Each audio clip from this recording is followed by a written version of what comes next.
Kagulat World. Nakaabang ang buong mundo ng tennis sa Melbourne Park, pero bago pa man ang Australian Open, isang shocking na balita ang imanig sa Koyong Classic.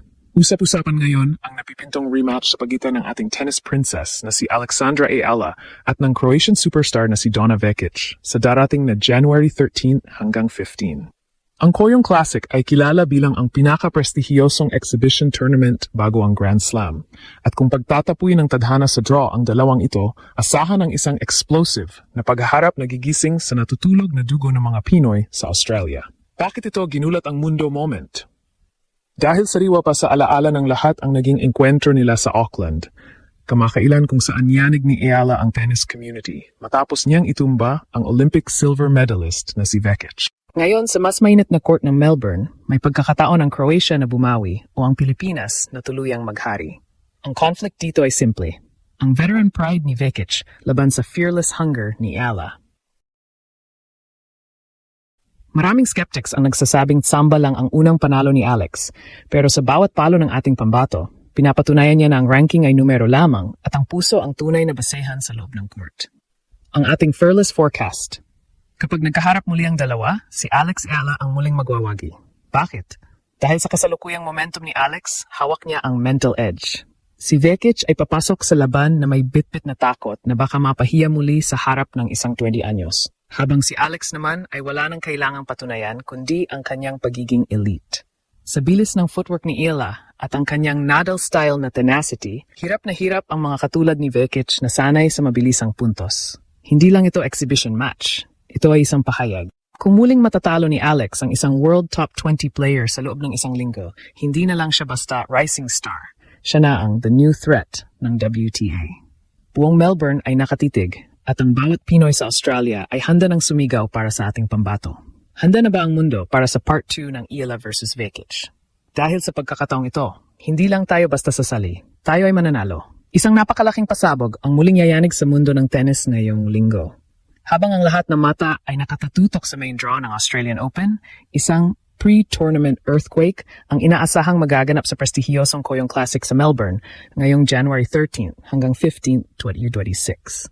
Ang balita, isang napakainit na rematch ang posibleng mangyari sa pagitan ng ating tennis princess na si Alexandra Ayala at ng Croatian veteran superstar na si Donna Vekic. Ang Koyong Classic, na kilala bilang ang traditional home of Australian tennis, ay ang paboritong destinasyon ng mga elite players para mag-init bago ang Grand Slam. At kung pagtatapuyin ng draw ang dalawang ito, asahan ang explosive na tapatan na tila isang finals match na ang tindi. Bakit ito itinuturing na buong Melbourne ginulat moment? Dahil hindi pa natatagalan mula nang yanigin ni Alex Ayala ang WTA Tour sa Auckland, New Zealand, kung saan pinatalsik niya si Vekic, isang Olympic silver medalist at dating world top 20 player. Sa labanang iyon, ipinakita ni Alex na hindi siya natatakot sa mga big names. Ngayon, sa harap ng napakalaking komunidad ng mga Pilipino sa Melbourne, ang tadhana ay tila gumagawa ng paraan para sa isang Chapter 2. Para kay Vekic, ito ang kanyang pagkataon para sa redemption at para maibalik ang kanyang dangal bilang isang elite pro. Ngunit para kay Alex, ito ang pagkakataon para patunayan na ang kanyang unang panalo ay hindi isang tsamba, kundi ang simula ng kanyang panunungkulan sa mundo ng elite tennis. Ang tensyon sa pagitan ng dalawang ito ay ramdam na sa mga training sessions sa Melbourne Park. Sa bawat share at balita sa social media, hindi mapigil ang excitement ng mga fans. Ang conflict dito ay malinaw, veteran pride versus fearless hunger. Si Donna Vekic ay sanay sa malalaking entablado, ngunit sa huling pagkataon na hinarap niya ang isang 20 anyos na Pinay, naging biktima siya ng bilis at grit ni Alex. Sa panig naman ni Alex, pit-pit niya ang winning momentum. Mula sa kanyang makasaysayang run sa Auckland at ang suporta ng milyon-milyong netizens na nag-viral sa Instagram. Isipin niyo ang pressure, isang exhibition match na may timbang na Grand Slam Finals. Ang Melbourne ay kilala sa pagkakaroon ng isa sa pinakamaingay at pinaka-passionate na crowd sa buong mundo. At siguradong ang mga Pinoy sa Australia ay hindi magpapahuli sa pagwagayway ng ating bandila. Ito ang tinatawag nating psychological warfare. Sino ang unang kukurap? Sino ang may mas matibay na tuhod sa ilalim ng init ng Melbourne sun? Ang rematch na ito ay hindi lang tungkol sa trophy. Ito ay tungkol sa statement. Kung muling mapapatumba ni Alex ang isang higanteng katulad ni Vekic, opisyal na matatapos ang era ng pagiging underdog ng Pilipinas. Handa na ba ang Koyong Classic sa bagsik ng ating reyna? Dahil sa January 13th, ang kasaysayan ay muling isusulat sa bawat palo ng raketa. Upang lubos na maunawaan kung bakit nanginginig ang kampo ni Donna Vekic, kailangan nating silipin ang kasaysayan at ang X and O's ng tapatang ito. Sa kasalukuyan, ang ating head-to-head H2H record ay pabor sa ating pambato. Matatandaan sa kanilang huling pagtatagpo sa Auckland, niyanig ni Alex Ayala ang mundo ng dispatsahin niya, ang Olympic silver medalist sa loob ng 3 sets. Doon pa lang, napatunayan na ni Alex na ang veteran experience ay walang binatpat sa Pinoy grit. Ngayong January, papasok sila sa Melbourne na may bit-bit na magkaibang mentalidad. Si Alex ay may kumpiyansang kayang tumalo ng higante, habang si Vekic ay may pasan-pasan na takot na muling mapahiya. Gawin nating basehan ang comparison. Si Donna Vekic ay isang power player, umaasa siya sa kanyang malakas na serve at dambuhalang baseline drives para tapusin ang puntos ng mabilis.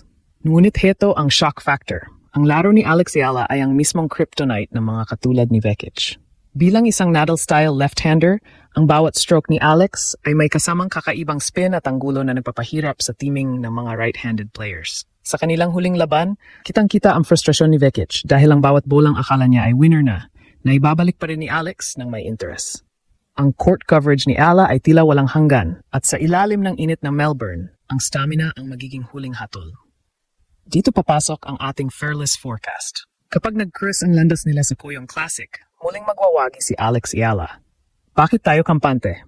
Dahil sa tennis, ang mental edge ay 70% ng... Si Donna Vekic ay dumaan sa matitinding laban nitong nakaraang season, pero ang pagkatalo niya kay Alex ang nag-iwan ng malalim na sugat sa kanyang kumpiyansa. Sa kabilang banda, si Alex ay nasa peak form ng kanyang career. Ang kanyang ranking na number 53 ay mabilis na umaakyat at ang kanyang gutom na makakuha ng Grand Slam main draw win ay nasa pinakamataas na antas. Sa tactical na aspeto, gagamitin ni Alex ang kanyang lefty slice serve para ilayo si Vekic sa court at bubuksan ang pagkakataon para sa kanyang matatalim na drop shots. Ang sandata na nagpapaiyak sa mga veterano sa Auckland. Isipin niyo ang sitwasyon.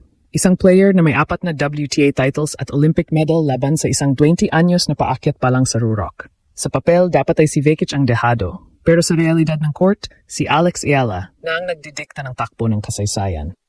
Ang rematch na ito ay hindi lang tungkol sa paghiganti ng Croatia. Ito ay tungkol sa pagpapatibay ng reynado ng Pilipinas sa mundo ng tennis. Kung magagawa ni Alex na ulitin ang kanyang tagumpay, hindi na lang racing star ang itatawag sa kanya. Siya na ang bagong mukha ng Asian tennis dominance. Handa na ba si Vekic sa muling pagkawasak ng kanyang depensa? O tuluyan na nating makikita ang pag-abante ni Alex patungo sa top 30 ng mundo?